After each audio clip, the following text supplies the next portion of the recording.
Oi.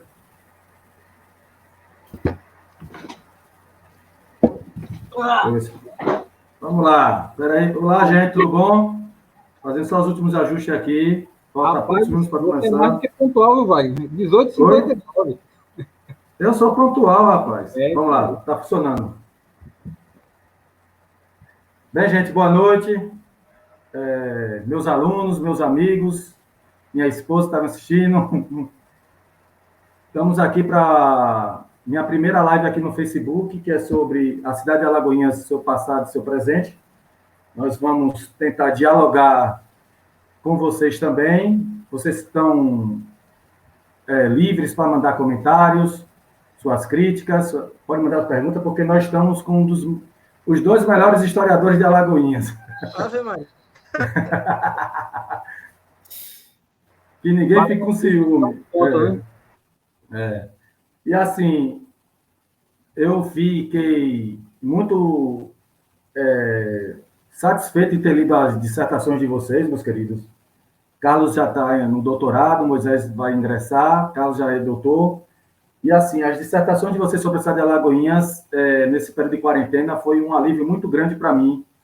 E também uma reflexão muito grande de que eu descobri que eu preciso estudar muito mais sobre a história da minha cidade. E vocês, agradeço a vocês dois, porque vocês dois, de alguma forma, abriram meus olhos, a intelectualidade para a história de Alagoinhas. E assim, eu vou começar com você, Moisés, aí, que você se apresente, onde você trabalha, o que você gosta de pesquisar, fala o que você... Seja à vontade. Boa noite, meu querido.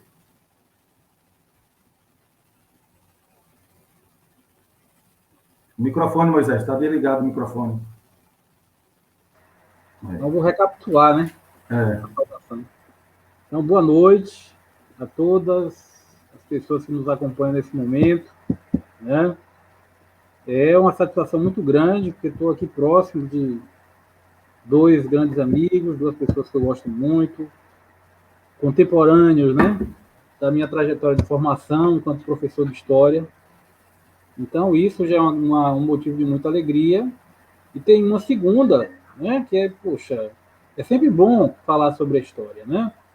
E falar sobre a história não tomando o passado como anedótico, mas para entender o presente, né? Para tentar compreender qual as reverberações, né, que existem nas estruturas econômicas, nos valores, né, no nosso modo de ser e estar no mundo, que tem relação com o nosso passado, mais longínquo ou mais recente. Né? Então, assim, eu sou professor de História, iniciei minha trajetória na rede estadual, né, lecionei no município de Sátiro Dias, depois na Escola Estadual Louisiana em Sítio Novo, município de Catu, né? E tenho boas lembranças, sinto muita saudade dos colegas, estudantes, né, dessa época. Depois passei a atuar como professor da rede federal de ensino, fui professor do Ijubaíno Campus Serrinha e atualmente estou no Campus Catu. Né?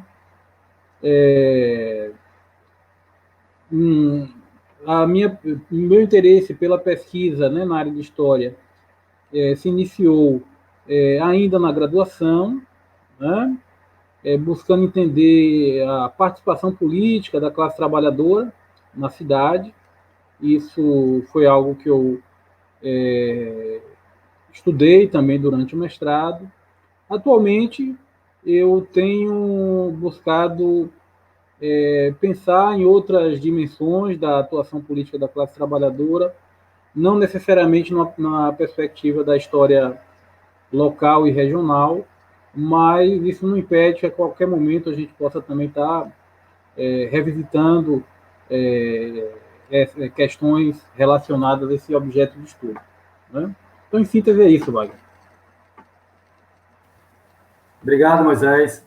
E aí, Carlinhos, se apresente aí, meu velho. Eu sei, Carlos foi para quem não conhece, Carlos Nassar foi meu colega de sala na faculdade de 2002 a 2006. Fizemos graduação juntos e até nos formamos no mesmo dia, 5 de setembro de 2006, hein, Carlos? Naquele auditório, saímos pulando de felicidade, aí não sabia que era feliz na faculdade, né, meu velho? Forte abraço, boa noite aí, cara. Então, boa noite a todos. Estão me ouvindo bem? Então, boa noite a todos e todas que estão aí assistindo. Para mim é uma satisfação muito grande estar aqui com dois amigos também, né? Como também o Wagner já falou, o Moisés já falou. Amigos de longa data, né? Pelo menos 20 anos aí de amizade com os dois. Né? Uma amizade que, inclusive, um conhecimento que vem antes, inclusive, da faculdade, da universidade. E a universidade, na verdade, só fez reforçar essa amizade. Então, é um prazer muito grande para mim falar sobre a história de Alagoinhas, sobre a trajetória da cidade, né? Principalmente a cidade no século XX. É um tema de meu interesse, pelo menos desde 2005, 2006, quando eu pensava já na possibilidade de fazer um mestrado, de fazer uma pesquisa. Então, é uma realidade que para mim já está presente aí há pelo menos 15 anos. Então, falar sobre isso, para mim, é uma satisfação muito grande também. E refletir principalmente sobre os caminhos que a cidade vem tomando, né, no presente.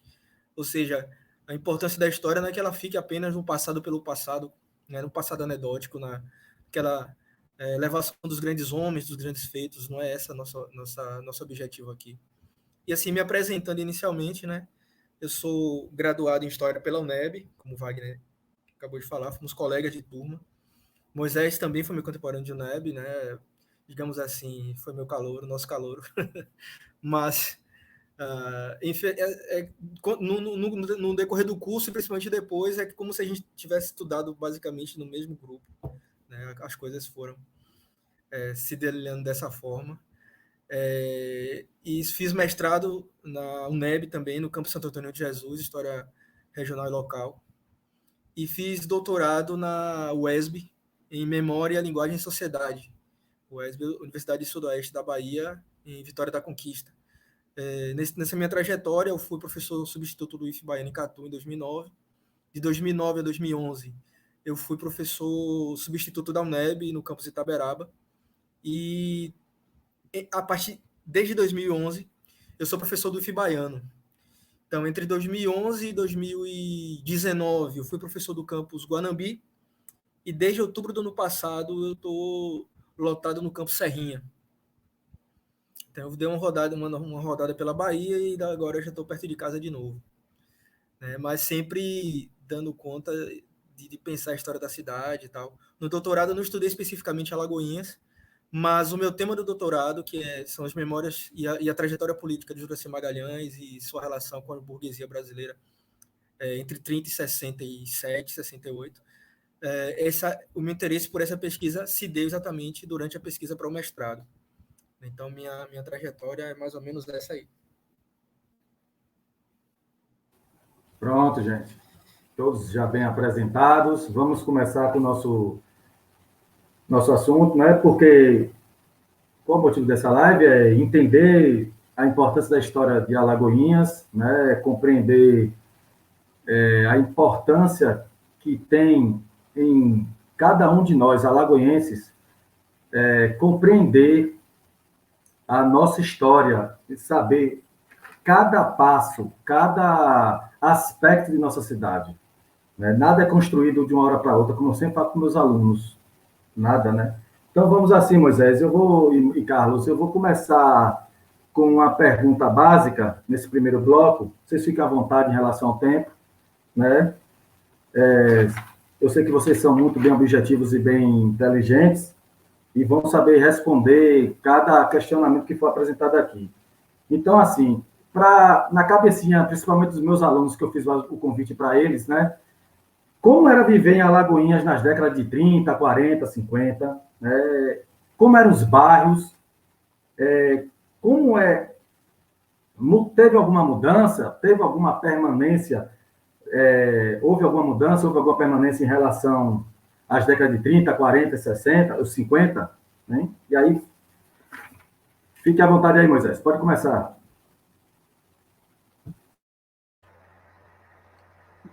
Olha só, Eu estudei o período que compreende as décadas de 40, né, e parte da década de 60. E assim, Alagoinhas nesse momento, ela tinha uma característica que antecede, né, que é legada pelo passado e que em alguma medida permanece hoje ainda.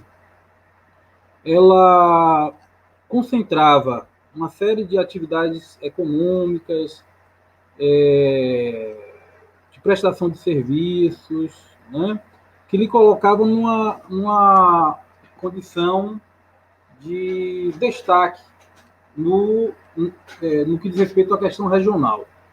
Ou seja,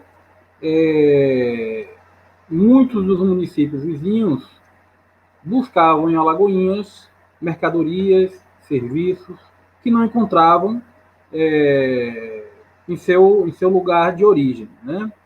E o que permitiu que Alagoinhas tivesse essa condição e se diferenciasse de dezenas de municípios que estão no seu entorno, né? Então, Alagoinhas tem uma posição geográfica que, desde o período colonial, né, funcionava como um elo de ligação entre o litoral e o sertão, né? Fluxos de mercadorias através de tropeiros, carga de animais, né, para o fornecimento de carne na capital do estado, né, o gado que era criado no sertão, né? Então, essa é a historicidade dessa função de articulação que a Alagoinhas tinha no espaço territorial lá no período mais remoto. No século XIX, você tem a chegada da ferrovia, que dinamiza ainda mais esse processo, e no século XX chegam as rodovias, né? Então, a Alagoinhas vai passar a ter um entroncamento rodoviário e ferroviário que vai possibilitar que ela ganhe essa proeminência regional, né? Concentrando o fornecimento de serviços, a realização de funções urbanas, né, que cidades vizinhas não tinham a mesma capacidade de realizar, né? Então, ela conjugava uma série de fatores que tornava ela um centro comercial regional, né? Então, assim, Alagoinhas também nesse período vai passar a experimentar um crescimento progressivo da sua população, e esse crescimento também vai se dar na cidade, né? Gradualmente, a população urbana vai se tornar maior. Entre 40 e 60, há quase duplicação da população total do município, na verdade, né? Não chega a se tornar mais urbana do que rural a população, mas há um crescimento bastante expressivo. E um fator importante para que a Alagoinha se torne mais urbana do que rural é a chegada da Petrobras em agora não posso. Sim. Tá bom.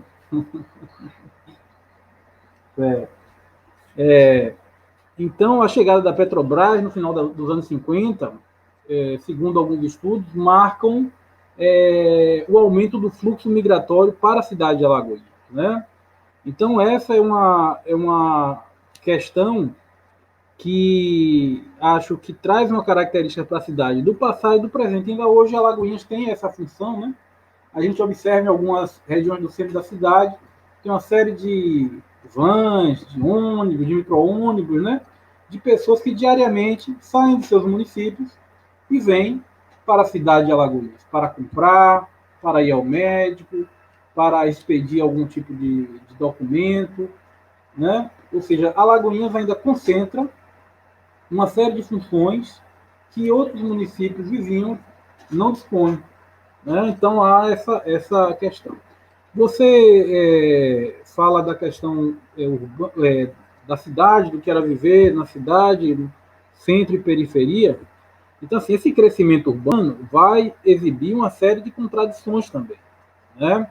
Então, a ocupação do espaço urbano vai se ampliar e vai acontecer em áreas da cidade que outrora era digamos, semi-rurais, com a ocupação de casas rarefeitas, uma ocupação rarefeita, chácaras, sítios, que vão se tornando loteamentos. Então, se constrói casas, mas não tem energia elétrica, não tem água encanada, não tem saneamento. Então, isso vai engendrar contradições políticas na cidade também, porque passa a existir uma parcela da população que vai reivindicar também o acesso a equipamentos urbanos, a infraestrutura urbana, e isso vai repercutir na agenda política municipal. Né? Então, em síntese, para esse primeiro momento, eu traria esse panorama do que era a cidade de Alagoinhas entre os anos 40, as décadas de 40 e 60. Carlos, fica à vontade, meu velho. Quer que eu repita a pergunta? Então, não, eu já me liguei aqui na pergunta. Beleza.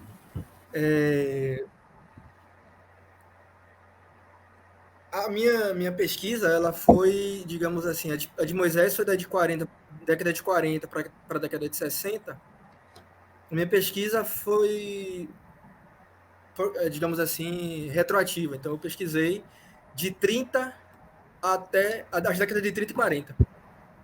Então, assim, Moisés pegou o início de 50 até 60, se não me engano foi isso, e eu peguei do início de 30 ao final de 40.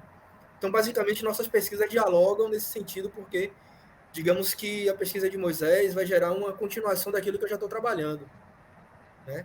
Então, assim, no início da minha pesquisa, a população de Alagoinhas ela era eminentemente rural. Ela era uma cidade basicamente rural. Parte significativa da sua população era rural. Ao final da década de 40, já há um aumento da população urbana, mas mesmo assim ainda continua necessariamente uma população, né? Mesmo assim ainda continuava uma população rural, né? Altamente, em sua grande maioria, uma população rural. Então, assim, era uma cidade que, se você perguntou como é que viviam os habitantes de Alagoinhas naquele momento, essa é uma pergunta que ela vai ter respostas diferentes a depender da classe social dessas pessoas. Então, assim, eu falo de Moisés, que também pesquisou depois, né, um período depois, mas, por exemplo, tem os trabalhos de Kate Nascimento e de Jocélia Gonçalves, né, que trabalham um período anterior, né, Kate trabalha desde o processo de instalação da ferrovia e Jocélia trabalha no início do século XX.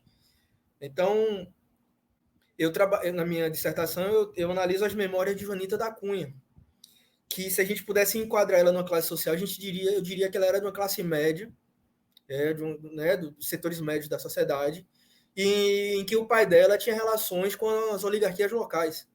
O pai dela não era um rico, não era um grande proprietário rural, mas que possuía relações com a classe média, ou melhor, com as oligarquias locais, ou seja, estava relacionado com o poder, né? Tanto que chegou a ser prefeito indicado na década de 40 durante o Estado Novo.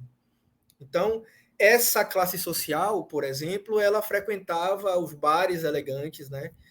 Os bares, os bailes das classes, né? Dessas classes dominantes, né? Então, assim, ela frequentava locais como o Elegante Clube, o Salão Moderno, que eram locais onde esses indivíduos se reuniam. Ela frequentava o Rotary Club, que era um clube importante, né? Dos setores burgueses e pequenos burgueses da cidade. Ela frequentava as festas da igreja, né, das igrejas da igreja de Santo Antônio, da igreja de São Francisco, participava, né, enfim, esses espaços de sociabilidade burgueses e pequeno burgueses, né, dessa sociedade alagoense.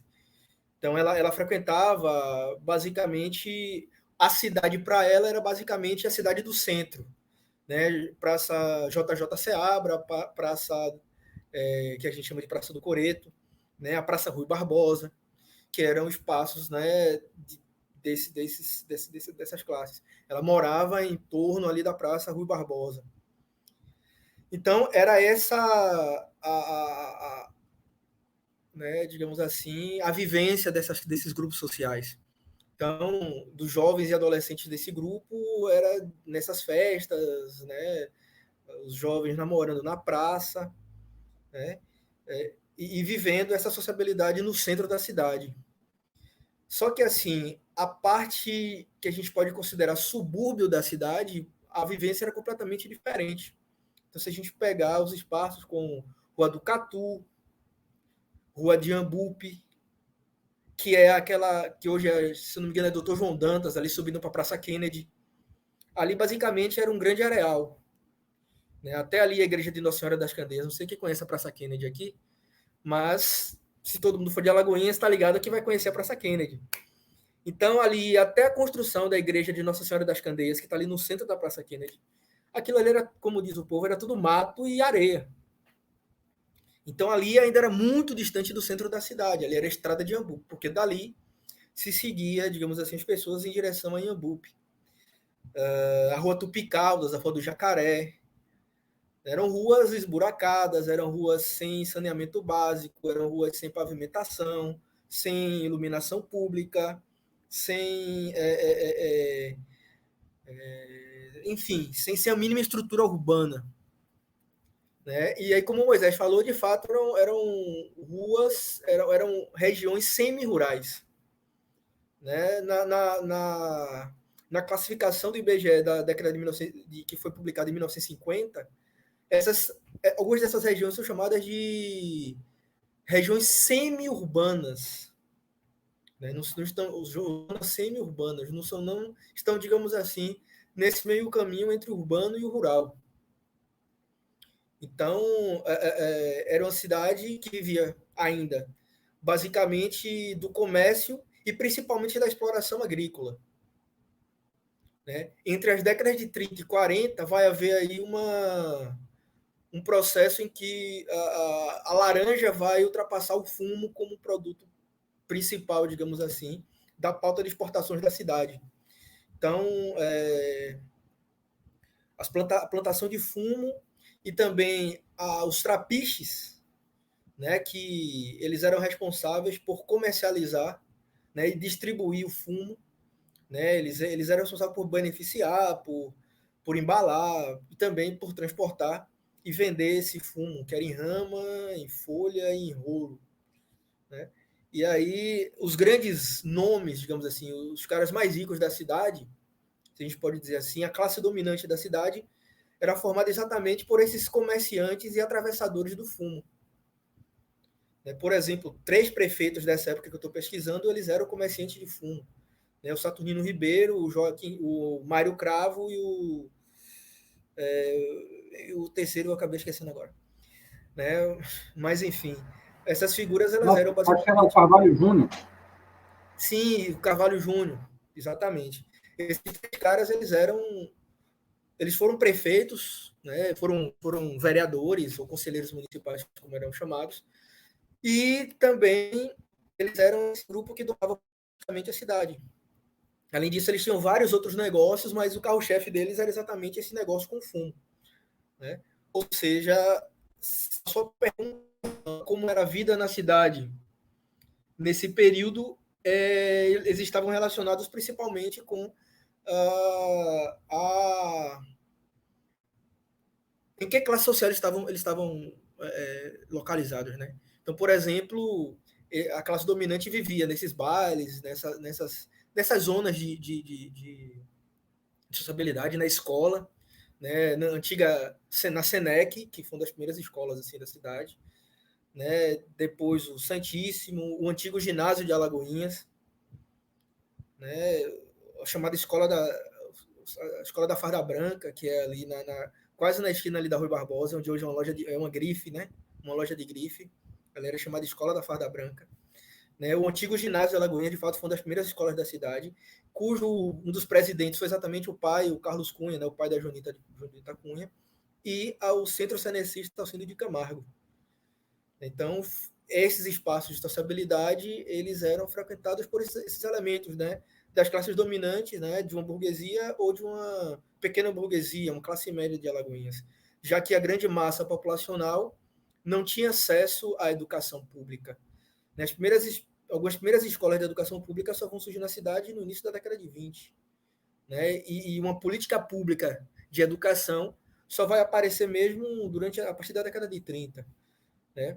A gente tem 2 colégios, quer dizer, tínhamos 2 colégios que eram representativos desse processo aí, né? O antigo Colégio Oscar Cordeiro, que infelizmente virou aquela monstruosidade ali, né?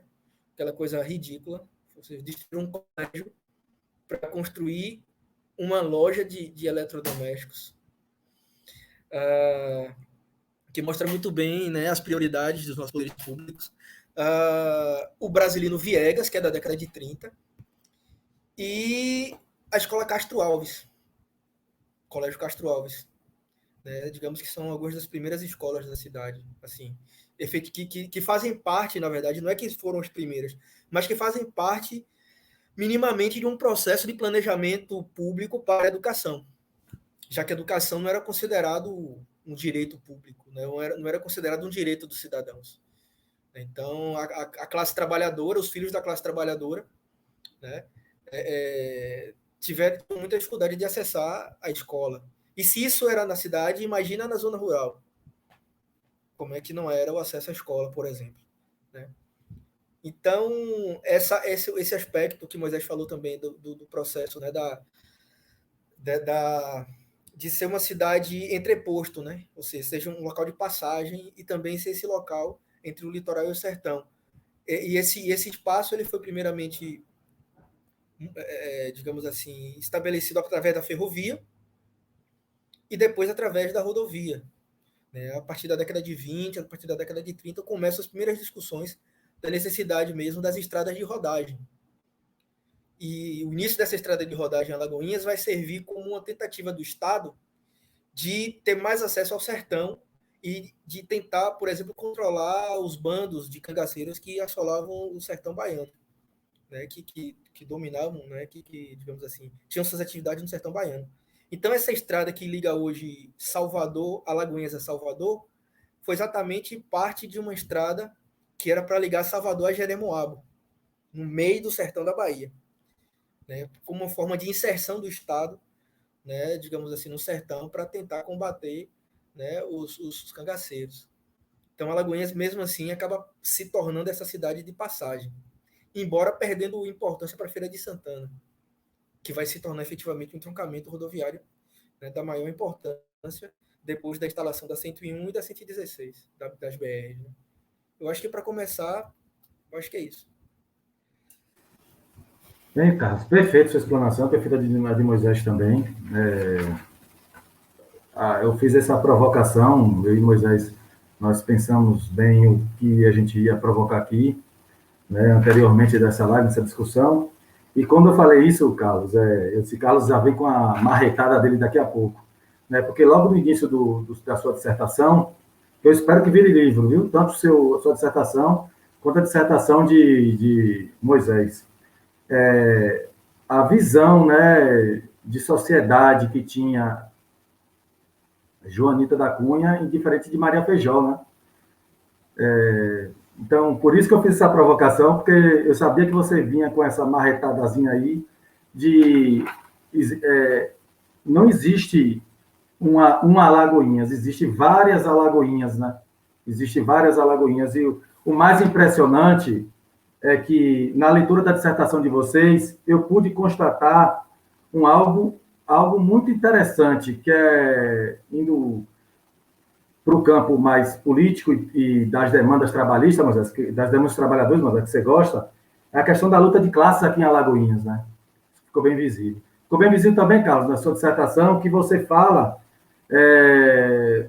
de que a maioria dos vereadores daquela época eram todos comerciantes, industriários, né? Só em 48 que teve uma modificada com Almiro, né, que Moisés trata bem na dissertação dele, que o seu foco era outro, de Moisés era mais a questão da urbanização dos trabalhadores, e a ação desse legislativo, a demanda dos trabalhadores.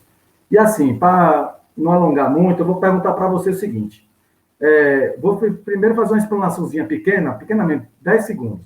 No livro, Carlos, aqui que você me recomendou a leitura, 1964, A Conquista do Estado, de René Dreyfus, ele cita o sociólogo Ralph Miliband, que fala da concepção que ele tem de luta de classes. Ele fala que a luta de classes não é unilateral, ela é bilateral. Ou seja,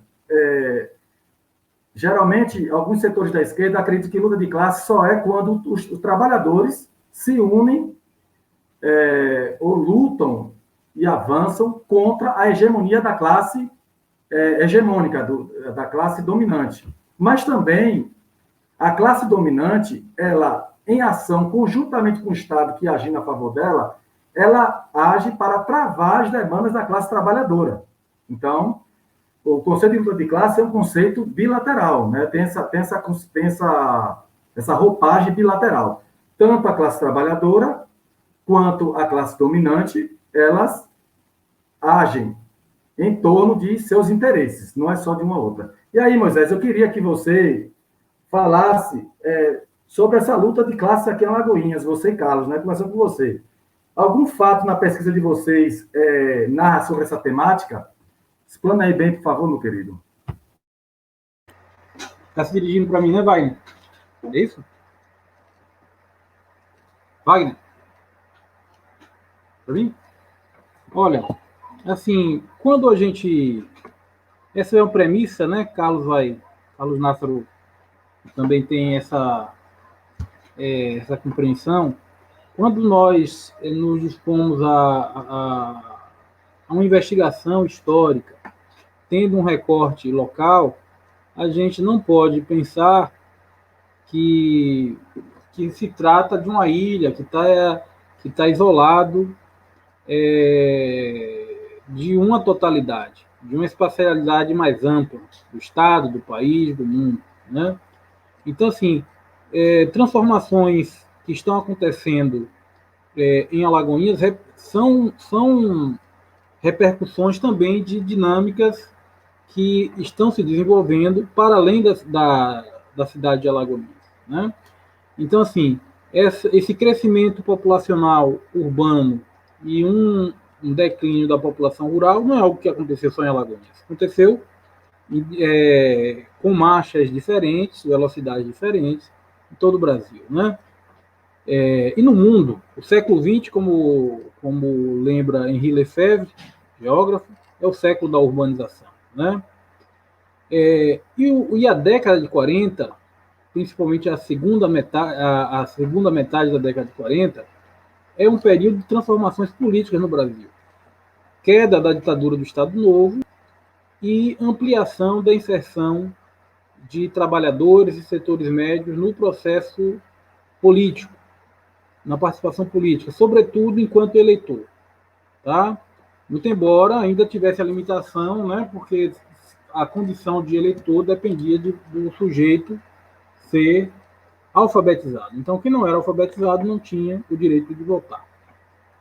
Então, como eu registrei na primeira fala que fiz, a cidade estava tendo um crescimento populacional, né? No entanto, o acesso a direitos não era algo universal, né? A cidade ela estava também passando por algum grau de expansão econômica, no entanto, isso não era redistribuído para a totalidade. Então, assim, a classe trabalhadora em Alagoinhas vai encontrar nesse período, ou melhor, vai canalizar nesse período diferentes demandas da sua vida concreta para a arena política local. Então, ter saneamento em bairros periféricos, chafariz para o abastecimento de água, escola, né? Iluminação, limpeza pública, né? Direitos trabalhistas, o cumprimento de direitos trabalhistas, muito embora estivesse previsto, já existisse a CLT, né? Há pouco mais de uma década, ela era completamente desrespeitada aqui na cidade. No que diz respeito a cumprimento de jornada de trabalho, remuneração. Então, reivindicações nesse sentido passa a ser apresentada instituições políticas da cidade, né? E Nássaro mencionou de como era nos anos 30, eu e ele nós estudamos também atas, né, do período mais recuado. Então, o Legislativo, Inácio, eu acho que você pode lembrar disso, parecia um clube, né? Os vereadores se reuniam para fazer moções, elogios, não tinha debate, não tinha tensionamento, havia um consenso, porque não havia representantes políticos fora daquele grupo social, né? Daquela classe. Então, assim, em 47 vai ter algo inédito na cidade. Pela primeira vez vai existir um vereador operário e negro, né? O que é o Almiro de Conceição, Carvalho Conceição, que Nássero também aborda na dissertação dele, acho que pode falar um pouco. Ele nasceu em Cachoeira, ferroviário, acredito que em função do trabalho mudou para cá, né? É algo que eu percebi na pesquisa, inclusive com a ausência de dados sobre os fluxos migratórios, eu estudei os registros de casamento na cidade. E aí eu reparei que muitas das pessoas que estavam morando em Alagoinhas e construindo matrimônio não tinham nascido em Alagoinhas. E os municípios dos quais elas tinham origem, em sua maior parte, eram municípios por onde a estrada de ferro passava, né? Enfim, mas esse já é um outro elemento. Então, os anos 40, 50 e 60 vai ter essa dinâmica. O crescimento urbano da cidade e também demográfico vai demonstrar uma relação negativa para esses grupos políticos que dominavam, né, os espaços de poder na cidade, esses grupos políticos ligados à elite local, né, produtores rurais, comerciantes. Vai haver um decréscimo da eleição de figuras com esse vínculo social, digamos assim. Ao passo que vai ampliar a eleição de candidatos que tinham origem operária e que vão vocalizar no espaço público as demandas que afligiam, né, a classe trabalhadora, como eu mencionei. Então, é isso que fica bastante destacado, né, que vai gerar um tensionamento político que também vai evoluir conforme também se evolui as tensões políticas nacionais, né? A polarização que vai ter como desenlace o golpe de 64, que vai repercutir em Alagoinhas e reagir justamente para aquelas pessoas que entre os anos 40 e 50 demonstraram algum grau de relação com a pauta de trabalhadores.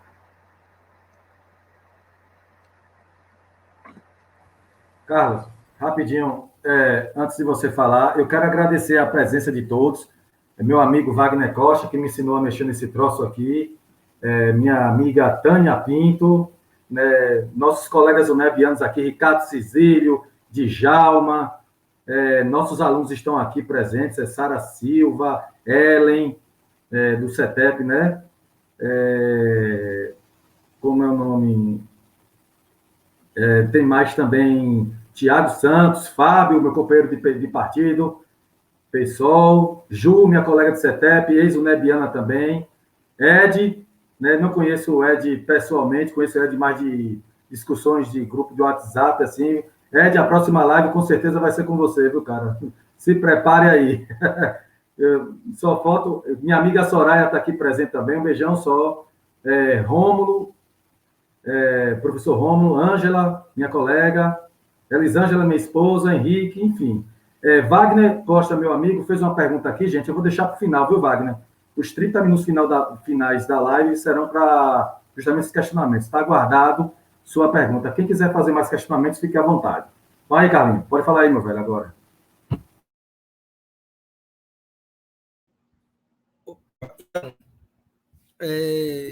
Essa coisa da luta de classe e cidade, né? A gente falou dessa transformação que aconteceu na cidade de 40 para 60. E a grande transformação desse período foi exatamente o final do Estado, né? E um processo de redemocratização que, mesmo com seus limites, acabou possibilitando a entrada no cenário político de figuras que antes tinham esse caminho barrado, né? Então,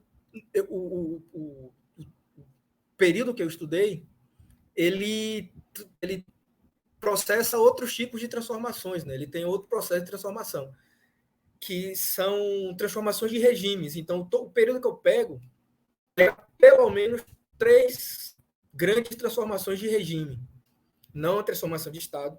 É uma coisa que eu tenho que fazer umas revisões na dissertação. Eu estava lendo hoje, depois de 11 anos de escrito, e aí algumas coisas eu me peguei assim, isso aqui está errado, não era assim não. Né? Mas assim, é alguma coisa que eu botei lá, como foi mudança da natureza do Estado. O Estado não mudou de natureza, ele continua burguês capitalista. Mas foi mudança de regime. Hoje eu tenho essa noção, naquela época eu não tinha para isso. Mas, enfim, nesse processo, por exemplo, ocorreu o fim da República Oligárquica, com a Revolução de 30. Então, houve essa mudança. De 30 a 45, a gente vai ter o que a gente chama genericamente de Era Vargas, que essa Era Vargas vai ser dividida naquela coisa básica, né? Período provisório, de 30 a 34, que o Vargas governou a partir de decretos, o breve período constitucional de 34 a 37, mas mesmo assim, desde 35, depois do movimento comunista de 35, Vargas passa a governar basicamente a partir de estado de sítio, estado de guerra, que culmina com o Estado Novo em 37. E de 37 a 45, a ditadura. E aí, depois, abre-se, aí volta para o início que eu estava falando, né? Ou seja, a abertura democrática a partir de 45, com todos os seus limites, fique definido. Então, assim, do ponto de vista político, até 1930, Alagoinhas seguia, digamos assim, o esquema de relações entre as oligarquias. Então, assim, a cidade era governada por grandes oligarquias. A cidade era governada por famílias que se casavam entre si, que tinham relações entre si, que frequentavam os mesmos espaços, né, que, digamos assim, estudavam nas mesmas escolas, quando faziam universidade, faziam as mesmas universidades. Então, havia essa endogenia, né? E dentro de um regime oligárquico, vale se ressaltar que os acessos aos espaços de poder estavam, digamos assim, fechados para, digamos que 90%, 95% da população. Né? O Brasil era um país periférico dentro do sistema capitalista, e aí, se a gente for fazendo as gradações, Alagoinhas era a periferia da periferia da periferia. Ou seja, se Salvador, se a Bahia já era uma periferia dentro do sistema, dentro do regime brasileiro, né, dentro do regime oligárquico no Brasil, né, Alagoinhas, uma cidade do interior, ou seja, dentro daquele esquema, né, das regulamentações, então, assim, quem governava a Bahia Alagoinhas em 30 era o Saturnino Ribeiro. Saturnino era apadrinhado político de Dantas Bião, que era senador estadual, que era aliado político do grupo que estava no poder. Né? Otávio Mangabeira, principalmente. Né? Então, assim, essas relações, elas se refletiam, certo, nas 3 esferas de poder, no âmbito local, no âmbito estadual e no âmbito nacional. Então, na cidade, essas relações, elas se reproduziam. Ou seja, dentro da cidade, esse poder político ele era exercido por um pequeno grupo. Como você falou, grandes proprietários rurais, principalmente grandes proprietários rurais e grandes comerciantes. Não era seu Zequinha que tinha uma quitandinha no meio da rua, né, no bairro. Não era, né, seu Kenzinho que tinha uma barraquinha no dia de feira. Era o dono do trapiche que exportava fumo para a Alemanha. Não é? Era esse cara que tinha assento no Conselho Municipal e que tinha, enfim, né, o que virava prefeito, o intendente. Né? Era o Leal, que era o dono de não é você não, viu, Moisés? Era os Leal que tinham, né, terras e terras escravocratas. O trabalho de Aline, que está sendo construído, vai trabalhar bem isso. Né? É bom que a gente está saindo uma série de trabalhos, uma série de discussões sobre isso. Né? Eram os escravocratas, ex-escravocratas, que tinham engenhos na região da atual Boa União, né? Que tinham Cortume São Paulo, por exemplo, que trabalhavam com peles e exportavam essas peles. Né? Ou seja, eram essas figuras que efetivamente mandavam. Né? Por isso a ideia do mandonismo local. Né? Eram os famosos coronéis da cidade. Né? Embora muitos não tivessem esse nome, tem o Coronel Santinho, lá de Riacho da Guia, né? Que também trabalhava com fumo. Né? Mas, enfim, eram esses homens que detinham o poder político nas mãos.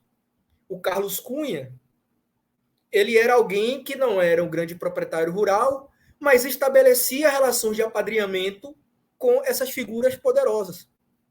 E aí, dentro desse esquema de oligarquia, só tinha acesso ao poder, efetivamente, que se submetia a esses grupos. Né? Então, assim, essas obras de embelezamento que eu trago na dissertação, essas obras de energia elétrica, enfim, elas eram restritas ao centro da cidade. E aí a cidade meio que reflete essa luta de classes.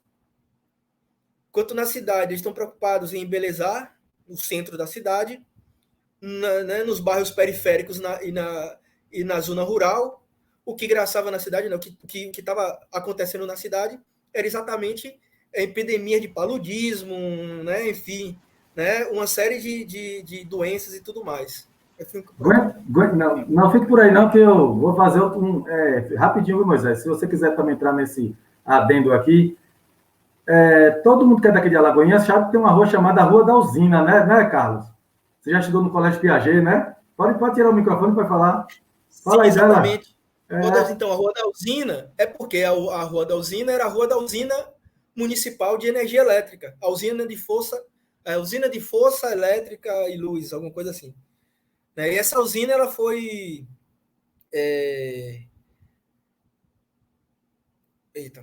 Essa usina ela foi inaugurada em 1929, certo? E a usina e o local da usina era exatamente onde hoje é o nome daquilo é uma secretaria. Secretaria de Serviço Público. Serviço Isso, Público. Exatamente, do lado do Piaget, que foi o do lado do Piaget. Então, essa usina ela foi trazida para a cidade, ela foi inaugurada na cidade como um grande sinal de modernização e de progresso. Para não se entrar muito em detalhes, o que eu quero dizer é que essa usina ela foi trazida como um grande símbolo de modernidade e de progresso, mas ela só atendia mal e porcamente ao centro da cidade. Né? E aí, por exemplo, os bairros periféricos, como o 2 de Julho e adjacências, que era um bairro característico principalmente dos trabalhadores da leste. Né? E eram bairros que não tinham a mínima condição, não tinham o mínimo de saneamento básico, né? O mínimo de infraestrutura urbana. Né? 2 de Julho, adjacências, Praça Santa Isabel, 14 de Janeiro, acho que é 1º de Janeiro, se eu não me engano, eram regiões que estavam constantemente sofrendo com enchentes, com epidemia de paludismo, né, epidemia de malária, imagina. Né? Então, essas regiões sofriam muito com isso. Né? E aí, assim, só para tentar fechar aqui, Moisés falou das reivindicações trabalhistas, né, Moisés? Só em 48 foi regulamentada a jornada de trabalho na cidade. A CLT ela foi publicada em 42. Em 43. 43. Isso, 43. Isso. A jornada de trabalho em Alagoinhas ainda não estava estabelecida em 1948. Todo esse tempo havia petições dos comerciários e dos outros trabalhadores da cidade buscando, né, ter os seus direitos respeitados. Né? Então, assim, é esse o quadro, digamos assim, dessas relações sociais dentro da cidade. Isso para não entrar, por exemplo, em todos os processos, né, de perseguição a determinados grupos sociais dentro da cidade, né? E aí que Jocélia trabalha muito bem na dissertação dela. Então, é nesse sentido que a gente fala dessa cidade que ela acaba refletindo essas lutas de classes, né? Acaba refletindo exatamente essas diferenças sociais, né? E aí, por exemplo, esse interregno, falando do funcionamento do Poder Legislativo, ele em 30 foi fechado, em 32 se estabeleceu um conselho consultivo, que era meramente consultivo, não tinha nenhum poder deliberativo, né? Até 35, 36, quando foi estabelecida a nova Câmara Municipal, a 37, a Câmara Municipal foi fechada novamente, e ela só retorna em 48. Então, houve uma série de momentos aí de interrupção de suas atividades. Até a década de 30, o funcionamento, ou melhor, a composição do Poder Legislativo era muito homogênea, né? Ela era muito formada por esses caras, né? Grandes comerciantes, grandes proprietários rurais. A Câmara de 48 já mostra uma maior heterogeneidade, que mostra também um aumento dessa dinâmica social e dessa dinâmica urbana da cidade. É isso por enquanto. Moisés, a pergunta do bloco 3 era as epidemias e Carlos já atravessou, parecendo o Michael Schumacher quando fez em cima de Demorrio em 96. Então, você, como na sua dissertação, você descreveu muito bem, e eu fiquei, que diacho é isso? Pauladismo, que zorra é essa? Fui no dicionário... Oi? Paludismo, que é a malária. Que é a malária. Eu bati na cabeça, que zorra é essa? Tô burro, bicho. Aí eu fui no Google, que hoje é o pai dos burros. Ah, rapaz, é isso aqui. Eu quase ia ligando para Moisés para perguntar. Fala aí, Momó. Por favor, meu velho, já que Carlos atravessou aí do antes de Michael Schumacher, sobre as questões das epidemias, para a gente tentar trazer para o presente hoje, né? O contexto que nós vivemos de pandemia do Covid-19. Era mais fácil, Moisés? Ou era mais difícil controlar as epidemias na década de 30, 40? Parece que é pergunta besta, mas é bom fazer esse tipo de coisa, né? Porque o outro diz que é gripezinha.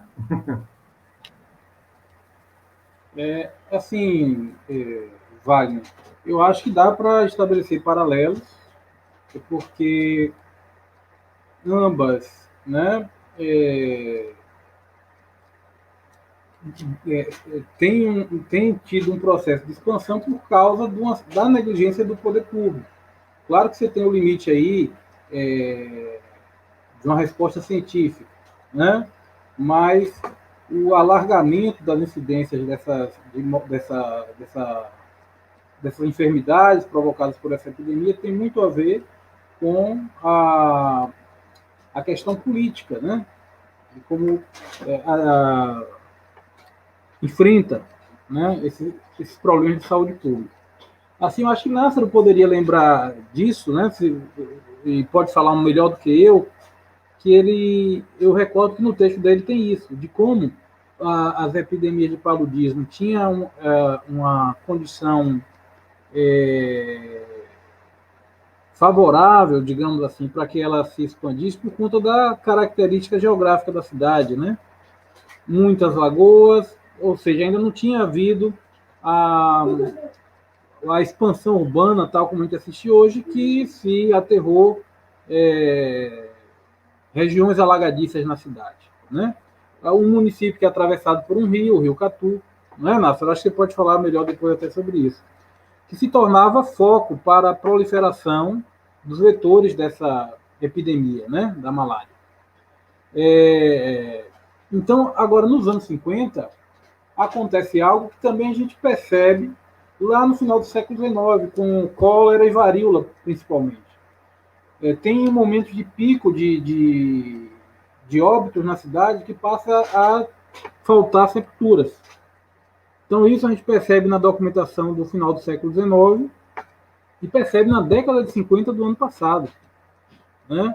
Passa a ser pautado na Câmara de Vereadores, criar um novo cemitério, ou ampliar o número de sepulturas, dada a incidência de mortes por conta do paludismo e de outras epidemias cíclicas. Pois não, Moisés, eu fiquei, era para eu te ter perguntado antes, mas aproveitando a live aqui, pergunta agora. Qual era o cemitério que nós tínhamos antes, naquela época, lá em Alagoinhas? Era a Praça Santa Isabel? Era aquele pé do 15 de novembro? Sim, não existia o Calu, não. Não existia Calu, não. O cemitério mais antigo da cidade é onde hoje é uma creche aqui em Alagoinhas Velha, bairro onde eu moro. Ali foi um cemitério outrora, né?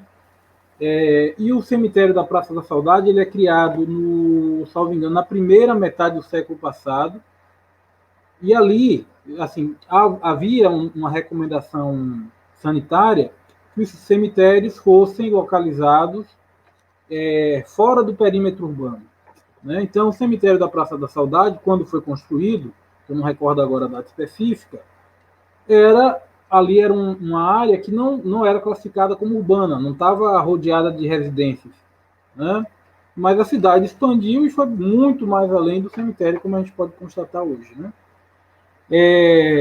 Então, assim, tinha epidemias de varíola na década de 50, de sarampo, e havia também uma incidência muito recorrente de tuberculose, e que é uma doença da pobreza, afetava muito a trabalhadores dos costumes, que eram mal, que se alimentavam mal, ou recebia parcos salários, que muitas vezes era atrasado. Então essas queixas chegam muito no legislativo. Não à toa, o presidente do Sindicato dos Costumeiros ele vai ser um vereador de 51 até 64, ele vai se reeleger, né?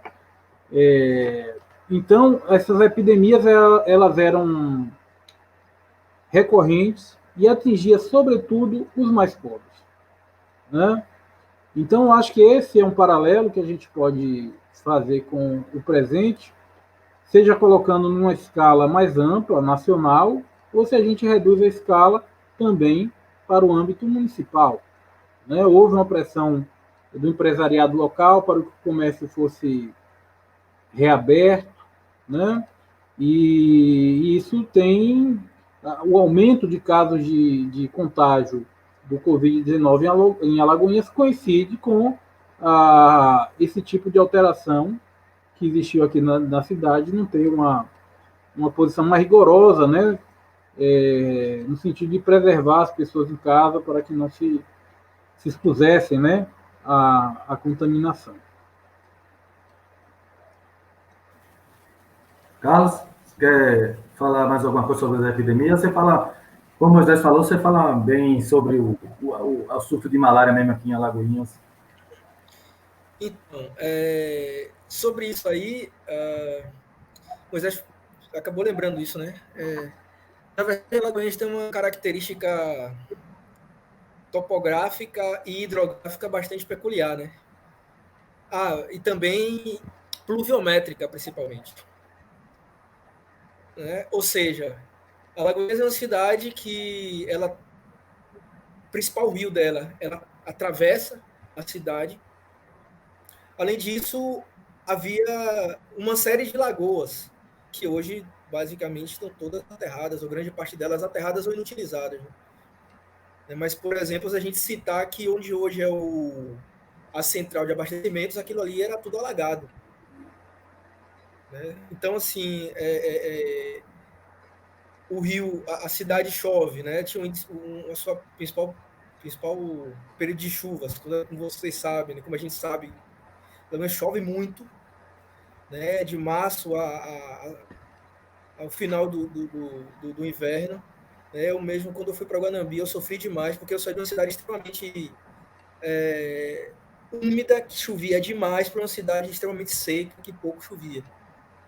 O primeiro impacto foi absurdo. Né? Mas isso faz com que, obviamente, o rio ele vai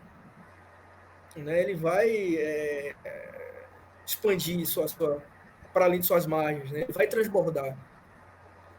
Então, tudo isso aliado à falta de saneamento básico fez com que, ao final da década de 40, a malária em Alagoas não fosse nem mais epidêmica, fosse já endêmica. Ou seja, ao final do inverno, é como se, digamos assim, vamos comparar com a dengue hoje, né? A dengue, zika e chikungunya, né? Que elas já são endêmicas. Você sabe que vai ser, você não sabe, você sabe que vai ter a doença, você só não sabe quando. Né? É desse jeito. Então, assim, dependendo de onde você mora, pior. né? Ou seja, se você mora num local onde tem uma melhor condição sanitária, onde tem uma melhor condição de saneamento básico, você corre os riscos de sofrer com essa doença. Mas se você mora num local que existem mínimas condições sanitárias e mínimas condições de saneamento básico, com certeza as pessoas vão ter dengue algum dia na vida, ou vão ter chikungunya algum dia na vida, ou vão ter zika algum dia na vida, né? Então, a malária se tornou endêmica na cidade por conta disso, né? E assim, as obras que foram feitas no Rio Catu, ao invés de resolver o problema, pioraram o rio, porque foram matando os rios o rio aos poucos. Então, assim, nessa noia, né, tem que resolver o problema, tem que resolver o problema, os caras pegam o rio e colocam naquele canalzinho ali. Um rio que era muito caudaloso e que se transforma naquilo que a gente vê hoje ali passando pelo centro da cidade, né? Eu não tenho... Só um adendo, Carlos. Você fala que, na verdade, você traz alguns teóricos na sua dissertação. Você fala que a modernidade ela é destrutiva, né? Na verdade, você é um novo adentrando o velho, né? Dentro do velho, e aí as tradições, muda os hábitos, a energia, por exemplo, mudou os hábitos, né? Essa questão de ter matado o rio, como você bem colocou, você trabalhou ali no Banco do Nordeste, quantas vezes choveu ali que você teve que pegar a sua bicicleta, botar na cabeça, porque não tinha como você passar, porque é a ação da modernidade de Alagoinhas, né? Você falou, matou o rio aos poucos. Eu, quando era pequeno, eu cheguei a andar de bicicleta lá nas margens do Rio do Catu, ali na Marechal, Carlos, por ali, entendeu? E não sei se tem mais hoje, mas nunca fui por ali, não sei se tem mais, né? Então, a modernidade ela é discutível, né? Então, eu queria que você, em cima dessas questões das epidemias, se essa modernidade deixa bem claro, não resolveu esse problema das epidemias, não resolveu, né? As ruas esburacadas, tanto a sua dissertação quanto a dissertação de Moisés, deixa bem claro que os bairros populares, o 2 de julho, na época, Santa Isabel, sofriam com escuridão, sofriam com lamaçal, né? Tem a brincadeira que a gente usa hoje de quando está chovendo é lama, quando está fazendo um sol é poeira. Até hoje a gente vê isso, né? Queria que você falasse um pouco dessa questão da modernidade e a relação da modernidade com esse combate a essas epidemias. Se houve uma atenção, um interesse do poder público de não apenas modernizar de forma estética a cidade, mas modernizar no sentido de vamos acabar com essas epidemias? Será que teve isso, Carlos? Então, nesse caso, essa pretensa modernidade, principalmente em países periféricos, né, de capitalismo dependente do Brasil, essa modernidade ela vai ser sempre incompleta. Ela vai ser sempre algo meio que esquizofrênico, né? Porque você quer imitar algo que está lá no centro do capitalismo, mas você não resolve o básico aqui. Você não resolve minimamente. E aí, assim, a gente hoje morre de doenças tropicais como o Brasil, as pessoas no Brasil morriam de doenças tropicais no início do século XX. Né? Então, é esse quadro que a gente... Então, a cidade matou os rios, a cidade matou as lagoas, transformou as lagoas em esgoto, transformou os rios que sobraram em esgoto. A Lagoa da Feiticeira, a Lagoa do Mato, a Fonte dos Padres, a Lagoa Cavada, que viraram grandes esgotos, né? As que sobraram viraram grandes esgotos. Então, assim, essa tentativa de aliar, né, uma modernidade meio mambembe, né, com a ocupação desordenada do espaço, que faz parte, digamos assim, né, da nossa trajetória de urbanização, e Alagoinhas não é nenhuma novidade nisso, né? Então, a ocupação desordenada dos espaços acabou gerando, digamos assim, a morte dos nossos bens ambientais, né, do nosso meio ambiente, na cidade especificamente, né? Então, e aí essa coisa, né? No caso da malária, há um esforço do poder público, mas aliado com o governo estadual, porque o poder municipal não tinha como fazer também. A não ser criar condições de de, de saneamento básico, mas isso não aconteceu efetivamente. A gente pega alguns requerimentos e que me lembra a situação da cidade hoje, ruas arcadas, né, ruas escuras, como você mesmo falou, existentes, né, os problemas ainda continuam, persistem, né?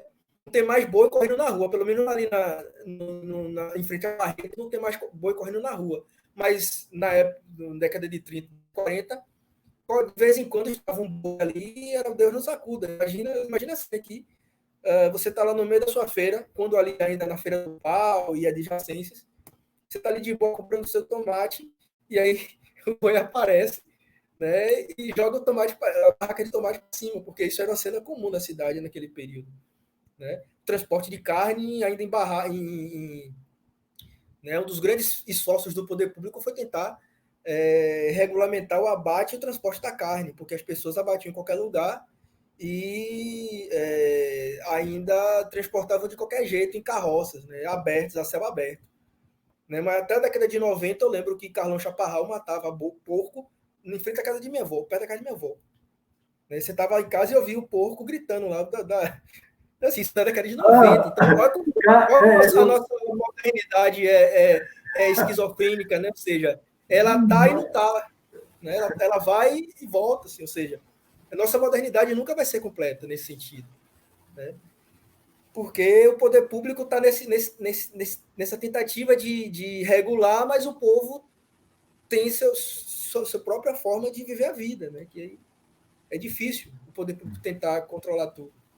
Ô Moisés, eu me lembro, viu, que quando eu era guri mesmo, 7, 8 anos de idade, meu pai e minha tia D já morava aqui na Praça Kennedy.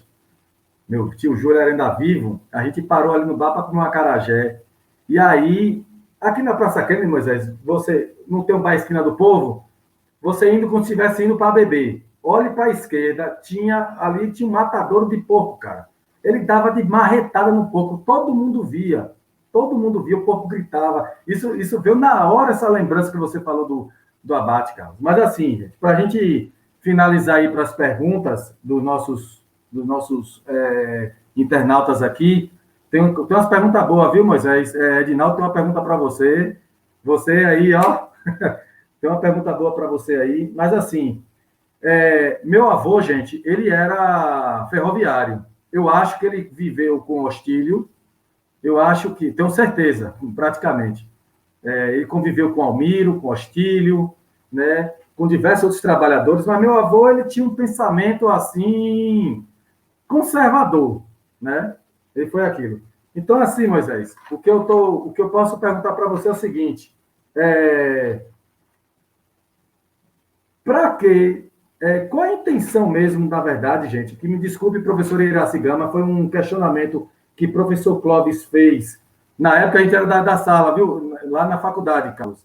Ele perguntou assim: por que preservar a memória da Estação São Francisco? Né? Por que preservar essa memória da Estação São Francisco? Essa memória será dos trabalhadores ou da elite de Alagoinhas? Então, uma provocação aí de mais ou menos uns 14 anos atrás que Clóvis fez na sala de aula. Eu não me lembro qual foi a resposta que eu dei, não lembro qual foi a resposta que Carlos deu. Fica à vontade aí, Moisés. Porque essa... Rapaz, falar em memória, você tem que falar com o Názaro, não? Ele que inclusive na Estação São Francisco deu uma aula sobre memória uma vez, né? Espetacular.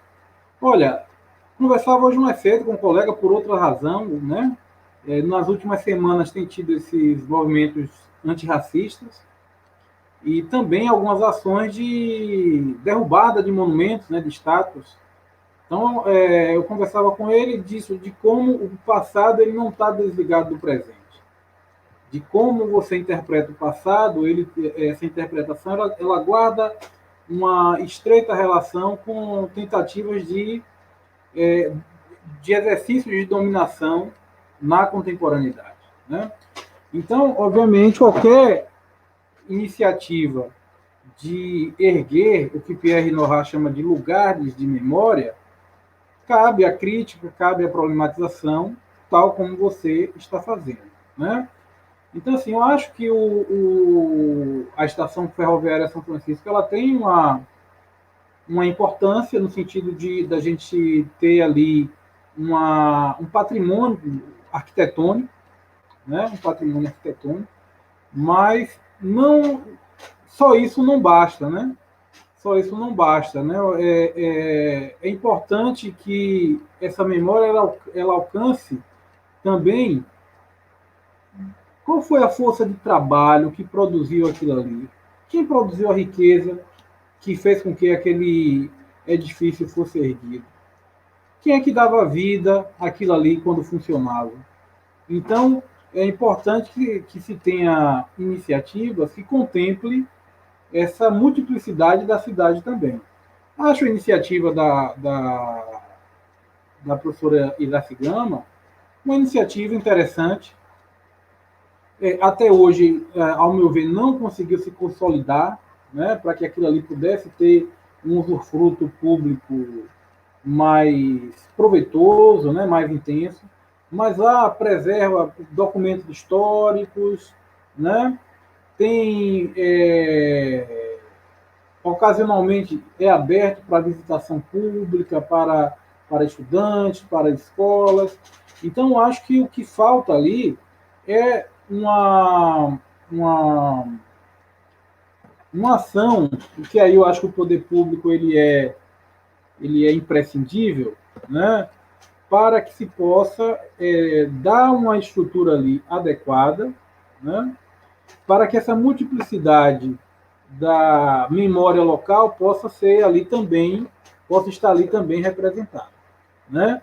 Então acho que não basta preservar por preservar, apenas por saudosismo, por um apego pelo passado, né? Eu acho que essa problematização ela tem que ser feita porque o que sobrevive do passado não é algo neutro, como lembrou Jacques Legoff, né? Algo que também é uma leitura imprescindível para quem passa pelo curso de História, né? Então, há uma seleção do processo, né? E aí eu acho que a memória é um espaço de disputa, e nessa disputa, a memória dos grupos subalternos, da classe trabalhadora, tem que também se fazer presente, porque é quem produz a riqueza, né? É quem talvez sejam os mais responsáveis pela edificação daquela estrutura arquitetônica e pela toda a produção da riqueza que gerou isso e tantas outras coisas mais na cidade. Vai, Carlinho, para frente fechar o bloco e vir com as perguntas.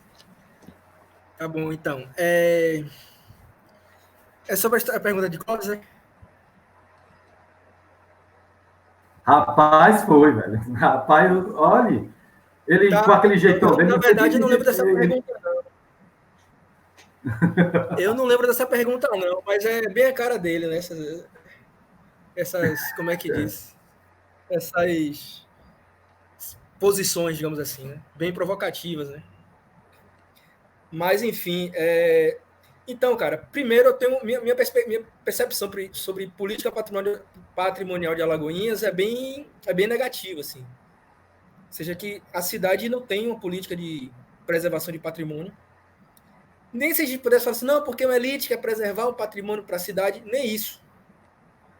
Ou seja, a nossa elite tem a nossa classe dominante tem uma certa incapacidade, inclusive, de querer, digamos assim, defender o seu próprio patrimônio, né? Defender sua própria memória. Eu penso dessa forma, assim. Porque, assim, até os próprios prédios, né, que metem essa memória de uma classe dominante da cidade, elas estão caindo aos pedaços, né? Então, tem a própria ferrovia, e não só a ferrovia São Francisco, que é a mais icônica, né? Mas as outras duas ferrovias. A ferrovia da Praça Graciliano de Freitas, que é a ferrovia a estação da hoje já foi Secretaria de Saúde, se eu não me engano, né? Ali onde tem o antigo Cinease, onde tem o prédio da prefeitura, naquela área ali. Sim.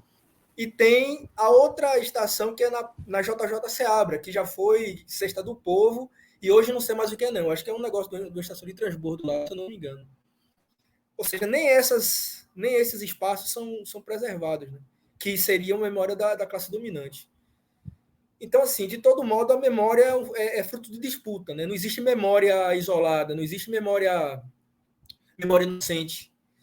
De acordo com o historiador italiano Enzo Traverso, a memória é um campo de batalha, a história é um campo de batalha. Na verdade, a história é um campo de batalha, a memória está incluída nesse processo de luta, de disputa. Ou seja, a gente tem que se entender, tem que compreender qual é a memória que a gente quer para a cidade. Né? Então, assim, a gente tem alguns desses elementos. Alagoinhas é a terra da laranja. Alagoinhas não é a terra da laranja desde o final da década de 50. Desde que a cidade começou a crescer para Alagoinhas Velha, começou a crescer para a área ali do Pedro Braga. Desde essa época, Alagoinhas deixou de ser a terra da laranja. O Carlos, você falou isso aí da Terra da Laranja, rapidinho, só um adendo. Eu estudava no DINAMO, 7ª série. Tinha um professor de geografia, que por questão de ética eu não vou falar, ele dizia, Alagoinhas era a famosa Terra da Laranja, até hoje é Terra da Laranja. Aí aquele saudosismo, os caminhões saíam carregados de laranja que transbordava, que caía na rua, e os meninos brincavam e pegavam, né? Hoje está mais para Iambu, para ser terra da laranja e do limão, do que Alagoinhas, né? Muito mais. Minha velha Iambu, um forte abraço para quem Iambu estiver aí na live. Alagoinhas já teve, por exemplo, a estação de citricultura na década de 30 e 40. Né? Mas isso deixou de existir quando a cidade começou a crescer, porque a laranja era produzida em sítios e chácaras na zona suburbana da cidade. Quando a cidade cresce, amplia a sua zona urbana, praticamente deixa de existir. Assim. Ao final da década de 40, já foi o maior produtor de laranja da Bahia, mas isso entrou em declínio, né? Nem é mais do petróleo, né? Porque essa sanha neoliberal de vender nosso patrimônio do povo, nem o petróleo a gente pode se gabar mais, né? Porque é o símbolo tem um símbolo do Atlético, símbolo da própria bandeira da cidade. Né? Então, assim, a gente tem uma relação muito, muito esquizofrênica com a nossa memória. Né? E essa coisa meio, sei lá, não sei nem caracterizar, mas assim, o que já foi símbolo de modernidade, né? O trem, a luz elétrica, hoje é um negócio lá no meio da Praça Rui Barbosa, né? do Bob's ali. Hoje é sempre modernidade aquilo. Imagina só que absurdo. Né? As pessoas estão brigando para ter aquilo ali. Ou ninguém fez nada com aquele absurdo ali. Né? Então, são coisas que eu fico refletindo sobre a cidade. E o fato de eu não morar mais na cidade há muito tempo me faz refletir mais ainda sobre os caminhos que a cidade tomou, né, do ponto de vista da sua memória. Né? Então, nesses aspectos, eu penso que, para começar a discutir em Alagoinhas memória, é preciso pensar se há um projeto de memória na cidade. Né? Que é isso, ou se não há uma sanha destruidora o tempo todo destruindo, digamos assim, para se mostrar sempre moderno. Né? Mas que efetivamente não consegue, porque isso é muito mais complexo e contraditório do que parece. Né? Então, assim, para responder efetivamente a pergunta, eu acho que é preciso manter e dar uma funcionalidade e dar um sentido diferente, como o pessoal da FIGAN tenta fazer a custos absurdos, né? Ou seja, sem nenhum apoio de poder público, sem nenhum apoio da sociedade civil, mas que Iracigama, Ed, Eliana sustentaram aquilo ali na raça. Sustentaram na raça, porque tem que ser aplaudido. Porque isso aí foi um processo de ressignificação. Porque não é só o passado morto ali para você contemplar. Aquilo ali gera pesquisa, aquilo ali gera conhecimento. Isso é muito diferente do museu morto ali. Porque é uma época gloriosa da cidade, porque a cidade era assim, a cidade era assado. Né? Ou seja, aquilo ali, né, possibilitou que a história da cidade problematizada fosse sendo construída. E dali muitas dissertações saíram, dali muito trabalho de pesquisa saiu, do trabalho que eles fizeram. Isso é preciso reconhecer. E se a história daquela memória daquela ferrovia ela for pensada dessa forma, aí sim, eu acho que deve ser mantida. Valeu, gente. Vou para as perguntas agora. Perguntar para vocês. Tomaram suco de laranja hoje para comemorar alguma coisa, vocês? Não tomaram, não? Tomou não, mas suco de laranja? Rapaz, como o Náfaro falou, a Alagoinhas é terra da laranja há algum tempo. Eu procuro lá Eu não acho. Ô, Carlos e Nássaro, hoje Atibaia é a terra da laranja, parceiro. Pois. Até o time lá, o Esporte Clube Atibaia, o uniforme A cor é laranja. Deixa de arrelia. Deixa de onda. Você, Moisés, que gosta do lado B do futebol, procure lá que você vai achar. Ai. Aqui meu aluno fala presidente laranja. Ouvi falar presidente laranja? Não, Paulinho, não ouviu não. Vamos lá para em ordem aqui, né, das perguntas, gente. A gente tentar responder o mais breve possível, né? Porque também a gente está cansado, a live cansa também, ficar 2, 3 horas. Temos 1h20 de live, já está terminando, gente. Obrigado pela participação de vocês. Mais uma vez, muito obrigado mesmo. Vamos lá. Wagner Costa, ele pergunta aqui o seguinte: gostaria de saber qual é a relação entre Alagoinhas e Rui Barbosa, qual é a origem do título Pórtico de Ouro do Sertão Baiano e a importância desse título para o nosso município. Quem responde aí? Um ou outro ou os dois. Fique à vontade. Wagner fez pergunta para tirar 10. Quer responder, Nasa? Quer começar? Assim, na verdade, esse título de Pórtico de Ouro do Sertão tem várias cidades, bicho. Serrinha tem esse título, se eu não me engano. Digamos assim, ostenta esse título. A própria Feira de Santana. E várias outras cidades que estão, Itaberaba, diversas cidades que estão assim, nesse limiar, né, ostentam esse título. Né? A importância desse título, de fato, eu não sei para que serve, não, assim, sendo bem sincero, assim, sabe? Do ponto de vista prático, é muito mais assim, porque o Rui Barbosa, ele era o grande nome da política baiana, digamos que desde rivalizando ali com JJ Seabra, do final do século XIX até o início, até os anos 20, digamos assim. Então, os dois grandes nomes que rivalizavam na política baiana eram Rui Barbosa e JJ Seabra. Depois da década de 20 vão aparecer figuras como os Calmon, o Góes Calmon, por exemplo, o Otávio Mangabeira. Então, assim, ele era o grande chefe de uma certa facção das oligarquias baianas. Então, as pessoas davam muita importância àquilo que ele falava. As pessoas davam muita importância às suas opiniões. Então, assim, ele querendo fazer média com as oligarquias locais, que eram quem organizavam os votos que votavam nele. Então, ele saía pelo sertão, pelas cidades, digamos assim, como ele tinha uma boa oratória, como ele tinha uma boa retórica, ele saía por aí falando essas coisas. E aí vale destacar, nesse momento de luta antirracista, ele era racista pra caramba. Tem umas passagens dele, assim, pavorosas, viu? De ideias eugenistas, ideias baseadas no racismo científico ali do final do XIX para metade do século XX. Tem várias passagens deles absurdas, assim, né, do ponto de vista racial. Né? E assim, por que a Praça Rui Barbosa é Praça Rui Barbosa? Aquela praça se chamava Praça do Cruzeiro. E em 29, com a inauguração da energia elétrica, a praça foi reformulada, entre as muitas reformulações que aquela praça já teve. A praça foi reformulada e foi rebatizada com o nome de Rui Barbosa. E aí eu faço análise simbólica do simbolismo disso na minha dissertação. Então, deixa-se para trás um passado colonial, um passado atraso, né, de subdesenvolvimento, e a partir de agora se estabelece um momento de entrada na modernidade, porque Rui Barbosa também era considerado esse cara, né? O símbolo do liberalismo, do intelectualismo e da modernidade. É isso. Eu vi, Carlos, eu ia muito para o Rio, né, para assistir jogo do Flamengo.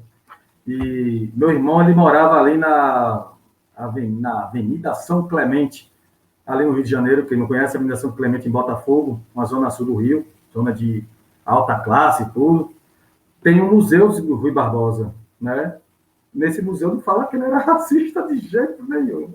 Só você vê, né? A questão da memória, né? Fica mais assim que meu amigo Wagner Costa. A questão do que Carlos respondeu muito bem. Assim, Moisés, tem uma pergunta boa aqui de Ed, que eu acho que é para você, e a outra para você também, que Edinaldo mandou para você. É de falar, para você falar do clube vencedor, já que você gosta de bola, Moisés, você é craque de bola, para falar do clube vencedor.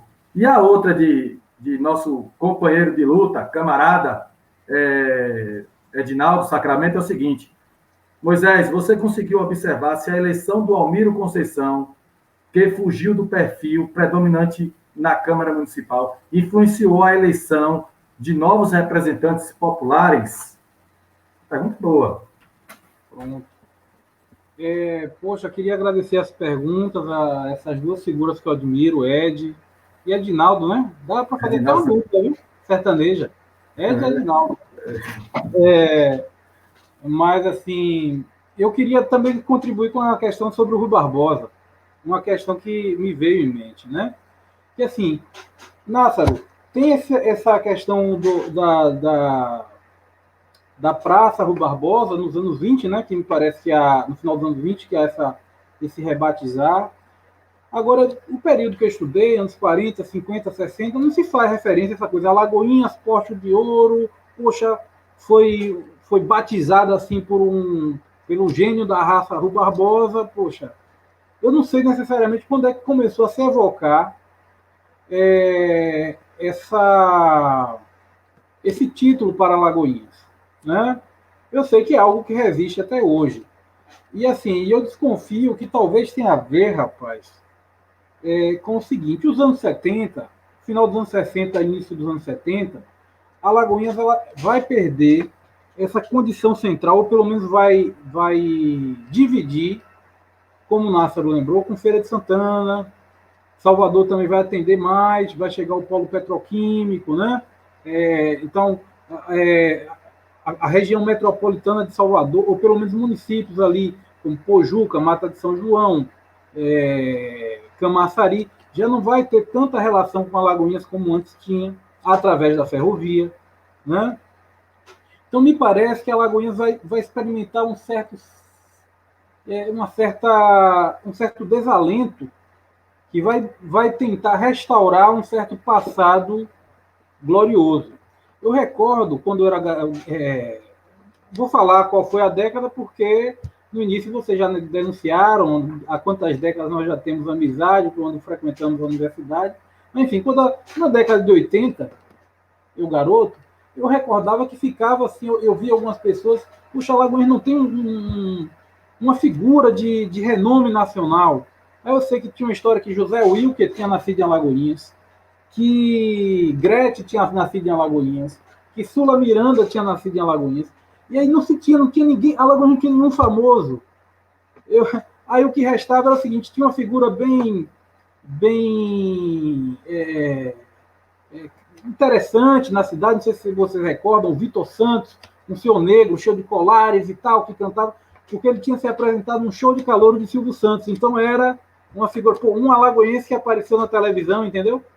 Então me parece que evocar que Alagoinhas é o pórtico de ouro, talvez isso fazer referência a um passado glorioso, que quando a gente vai examinar com mais cuidado, através da pesquisa histórica, como o Nássaro falou, não era tão glorioso assim, não chegava para todo mundo esse esplendor, né? E tem outra questão. Eu fui, em algum momento, eu infelizmente não vou ter precisão aqui, eu investiguei essa coisa, de onde vem isso? Então, o Rui Barbosa ele passa por Alagoinhas quando está em campanha presidencial, em 1919, salvo engano, e aí ele faz um discurso na Câmara de Vereadores. Agora, no que está no registro, é Alagoinhas Pórtico do Sertão. Esse ouro aí alguém inventou. Como é que diz? Quem conta um conto aumenta um ponto, né? Esse ouro aí, pelo menos no registro do documento, não foi o Barbosa que vocalizou. Alguém dourou a frase, né? Se doura a pílula, né? Se dourou a frase. Tem as perguntas de Ed e de Adinaldo, né? A de Ed sobre o Clube Vencedor. O Clube Vencedor era um espaço de sociabilidade da classe operária. Hoje também é um prédio em decadência, me parece que sob litígio judicial de quem é o proprietário. Tem apenas as paredes, mas não tem mais telhado, está nascendo a vegetação. Mas é um local onde tinha festejos carnavalescos, né? Onde principalmente os ferroviários, naquela região ali da Praça Santa Isabel e adjacências, onde residiam muitas famílias ferroviárias, frequentavam, onde tinham torneios de dominó, onde também se tinha eventos políticos, né? O Carlos Maringuela visitou o Clube Vencedor, greves ferroviárias foram pensadas e planejadas ali. E assim, eu acho que se fôssemos construir um memorial da classe trabalhadora em Alagoinhas,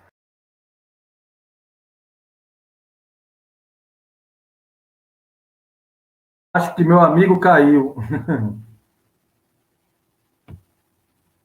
Vou ver se eu acho ele aqui. Eu acho que ele caiu. Assim, olha, Carlos. Jússi Cardoso, ela fez uma pergunta, nossa colega de sala, ex-colega de sala, né? Ela fez uma pergunta assim: o papel das mulheres na emancipação da cidade. Fizeram algum recorte sobre esse tema? Sim, Jússi, eu acho que eu posso responder por eles, né? Eles não trabalharam esse recorte de período, não, de emancipação da cidade. Você tem alguma coisa para falar sobre isso, Carlos? Você conhece algum. Você mexeu, futucando aí, papel das mulheres na emancipação da cidade? Ou você já, aproveitando o tema de papel das mulheres, você pode colocar o papel das mulheres aqui na década de 30, 40? Você acha que você falou um pouco de que Joanita comentou, Maria Feijó, né? Então, no papel específico, né, na emancipação da cidade, eu não fiz essa pesquisa, assim, eu não tenho essa informação. Não, porque minha pesquisa se centrou a partir da década de 30 mesmo. Na década de 30, a gente vai ter figura de Maria Feijó, que é uma figura importante como escritora, como professora, ou primeiro como professora ainda, né, e depois como escritora. Eu não tenho mais informações sobre isso, né? Mas assim, um fato importante de uma ação feminina na década de 30 foi o fato que uma primeira mulher foi eleita vereadora na cidade, né? Até nome de escola, né, Carlos? Deu para ela, Isso, né? a Áurea Cravo, porque ela era a mãe de Mário Cravo, que era o prefeito. Perfeito.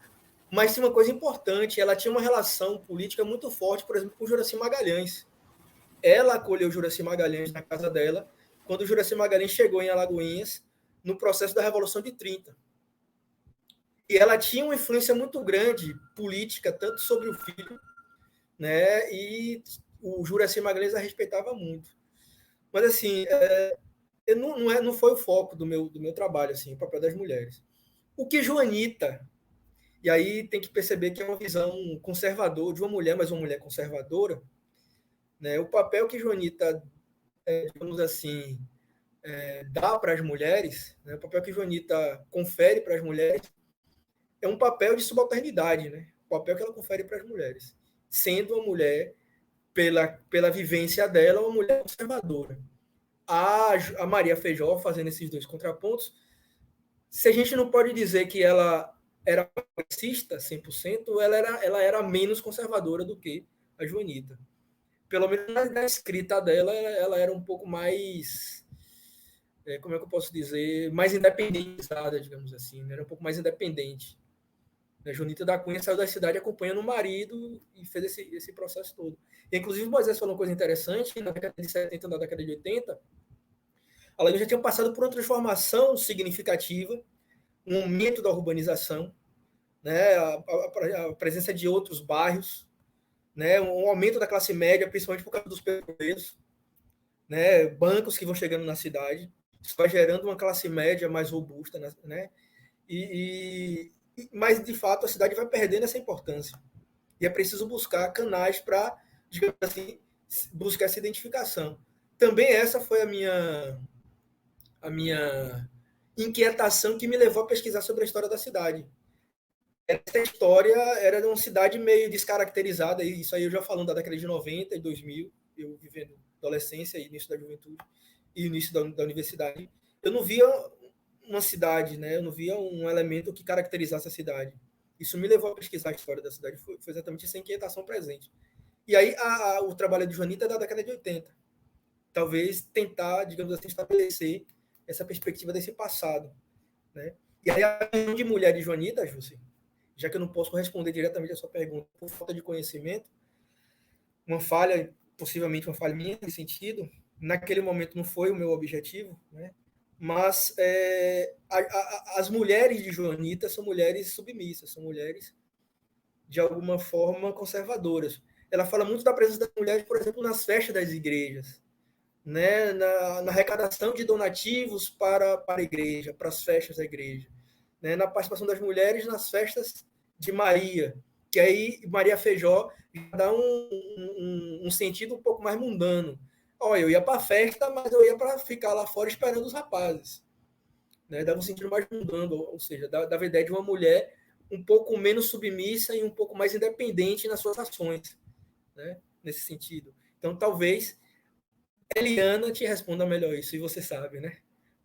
Mas, enfim, era isso, ou seja, a Maria Feijó dá uma resposta mais realista, digamos assim, da ação das mulheres na década de 30 na cidade.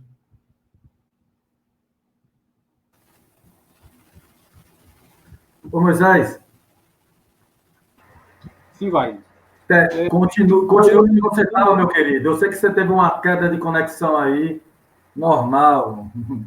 Continue onde você estava. Você estava no Clube Vencedor. Isso. Então, eu falava que se fosse para construir um espaço memorial da classe trabalhadora alagoense, eu acho que seria um local de bastante pertinência, né? Lá a gente ter os personagens, as lutas, né? As expressões de resistência da classe trabalhadora nesse espaço, né? Com relação à questão apresentada por Edinaldo, olha, Edinaldo, é algo inédito, né? A eleição do Almiro Conceição. Ele não consegue se reeleger, apesar de ser um mandato bastante ativo, né? Mas que talvez não conseguisse o que ele apresentava como denúncia na Câmara de Vereadores não se materializava enquanto ação. Então, talvez isso explique a não renovação da sua eleição como vereador, embora ele tenha se recandidatado. A outra coisa são as opções políticas que ele fez. Então, o Almiro Conceição ele era militante comunista do PCB, se elege pelo PTN, um partido trabalhista, algo que acontecia na época, né? O PCB estava na ilegalidade, não tinha registro no TRE, então os comunistas, para participar do processo político, se filiavam a legendas trabalhistas. Então ele faz isso, ele se elege pelo PTN, mas logo depois ele migra para o PSD, um partido cuja principal liderança era o Juracy Magalhães, né? Que, ao que parece, perseguiu o Almiro Conceição por conta da sua militância política, sua posição ideológica, demitindo. Então tem um jornal, O Momento, que diz que ele vai para o PSD para negociar a volta ao seu emprego. Então ele passa a exibir uma série de contradições que eu acho que isso impactou junto à sua base eleitoral lá em 47, né, quando ele teve o primeiro mandato. Ele tem uma votação pífia na eleição de 51. Né? Agora, o que a gente vai perceber em todas as legislaturas posteriores é uma dinâmica bastante parecida.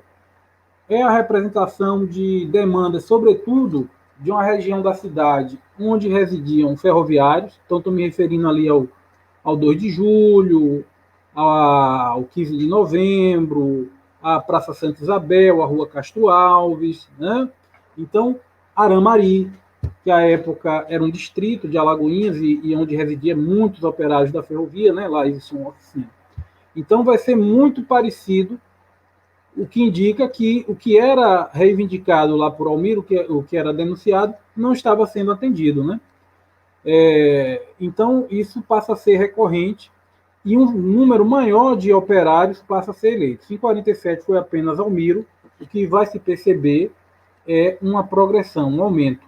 E o que a gente percebe que o golpe de 64 vem frear essa expansão com os limites políticos que tinham, né, que existia. O Almiro Conceição tem uma frase emblemática que ele falava assim, quando ele estava ainda buscando se a recandidatar e encontrava resistência dentro do PSD, né? Ele falava, eu sou um operário em partido de patrões. Então não existia, naquela conjuntura, um partido político que expressasse plenamente as posições políticas da classe trabalhadora. Eram partidos onde as estruturas diretivas eram controladas por figuras da elite, né? E vinculada a segmentos do empresariado, militares e por aí vai. Então, a eleição do Almiro, eu acho que corresponde ao que Edinaldo colocou. Se apresenta um perfil, né, semelhante posterior, eu verifico que sim. Com relação, eu peguei o fim, eu acho, de uma questão que a Jussi mandou. Foi, né? Jussi, minha colega, grande Jussi. Também Vamos junto, Jussi. Que ela perguntou, Moisés, o recorte que vocês pesquisaram é dos anos 30 até o final dos anos 50, né? Início dos anos 60, um pouquinho mais você, nos anos 60. Carlos é mais de 30 a 48, a 49, né? 19 anos, assim. Então, ela perguntou a questão da participação das mulheres na emancipação política de Alagoinhas. Aí, então, como ela é uma pessoa muito gente boa, não quis... refiz a pergunta dela, né? Colocando a participação das mulheres, né, nesses anos que vocês estudaram, né? Então, a Carlos respondeu através da visão dele.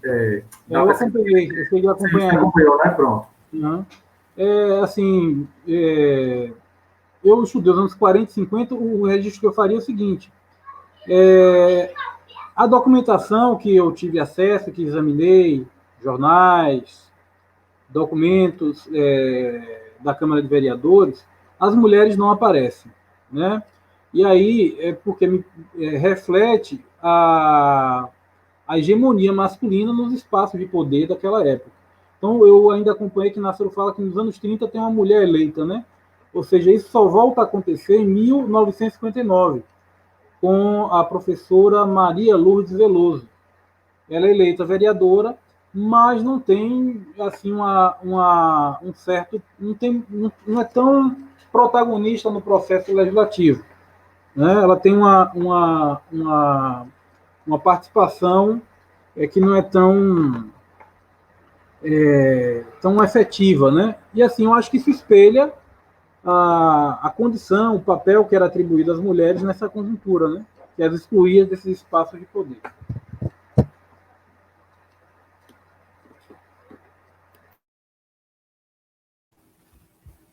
Pronto, meus queridos, muito obrigado pela participação de cada um de vocês aí que nos assistiram.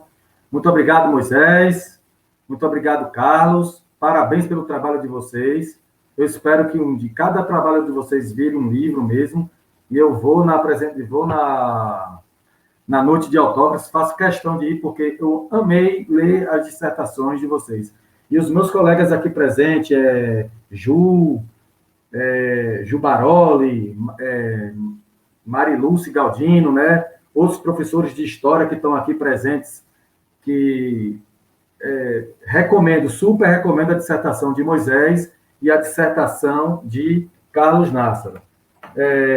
Vocês podem encontrar no Google mesmo, acadêmicos, digita o nome dele lá, aparece, meu filho, na mesma da hora aparece. Né? Eu acho que a sua também aparece, né, Moisés? A sua também aparece, né? Digitando lá urbanização. Tanto a minha como a de Nássero fica disponível no site do programa de mestrado da UNEB, onde a gente... também, isso. Ficar lá, mestrado, História Regional e Local UNEB, aí é por ano, né? Nássero defendeu em 2009, vai estar lá, a minha em 2011, aí pode encontrar. Muito obrigado, gente. Boa noite. Cada um aí fique com Deus. Muito obrigado aí, Carlos. Obrigado aí, Moisés. Beleza, Nássero. Wagner. Poxa, eu agradeço, também gostaria de me despedir. mandando um abraço para você, para a Náfaro, e para tanta gente que nos acompanhou aí, Jussi, Edinaldo, Ed, Ricardo Civilho, a Ju, Baroli, que você mencionou, Djalma. Djalma. Né? São pessoas estimadas, né? Então, e que nesse momento, né, é um alento a gente, mesmo que virtualmente, ter algum tipo de diálogo, algum tipo de contato. Então, desejo muita saúde aí para todo mundo, para que em breve a gente possa se reencontrar. Fala aí, Carlos, suas últimas palavras, meu querido. Quer dizer, dessa live. É isso. Calma.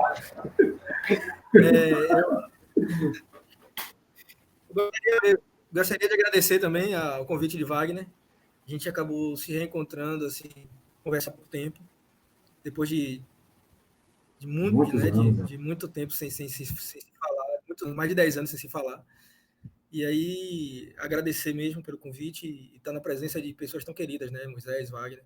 Agradecer a galera aí, todo mundo que está assistindo. Um abraço para Dante. Um beijo para Dante. Momento Itibalia, olha. Um abraço para Ed, para Eliana, para Ricardo, para Djalma, né, para Jussi, que eu acompanho sempre a atividade política dela, que é muito importante, fundamental para a renovação política da nossa cidade. Então, um grande abraço para todos vocês e que a gente possa se reencontrar, né, depois que passar isso tudo. E, assim, o convite também me fez me encantar publicamente dissertação. Embora depois de 10 anos eu tenha que fazer uma série de correções, mas tomara que saia aí, sei lá, daqui a 1 ano, 2 anos, enfim. Mas, enfim, eu gostaria de agradecer mesmo e poder discutir sobre a história da cidade, que é muito importante, que cada vez mais outras pessoas estão fazendo isso, né? É isso. Muito obrigado. Aí, Ju. Obrigado a todos vocês aí mais uma vez. Ju, Wagner Costa, Ricardo Cizílio, Ed, Jussi, minhas alunas Elisane, meu colega Rômulo Matos, né, Tânia Pinto, Márcio, grande pesquisador, grandíssimo pesquisador aqui, viu? Esse homem aqui, ele dentro do sertão para pesquisar, para pesquisar questões, ele é biólogo, né? Então ele trabalha, Moisés, com questão de Inácio, o Márcio, ele trabalha com a questão da agroecologia, né? Eu tenho até um livro dele aqui sobre o licuri que ele produziu. Muito obrigado a Enio, Estevam que apareceu, Yorimar, prazer, querida Edinaldo, Cooperitão na Luta, Mariluce, Djalma, Ed, já falei, Djalma, historiador também, enfim, e Léo, né? Jânio também, contador aqui presente, muito obrigado pela participação de cada um de vocês. A próxima live a gente vai demorar um pouquinho aí, porque eu estou com as pilinhas para estudar, para ler, e eu não posso vir apresentar uma live sem ler dissertação, sem ler tese, sem ler livro, né? Forte abraço, gente. Obrigado mesmo.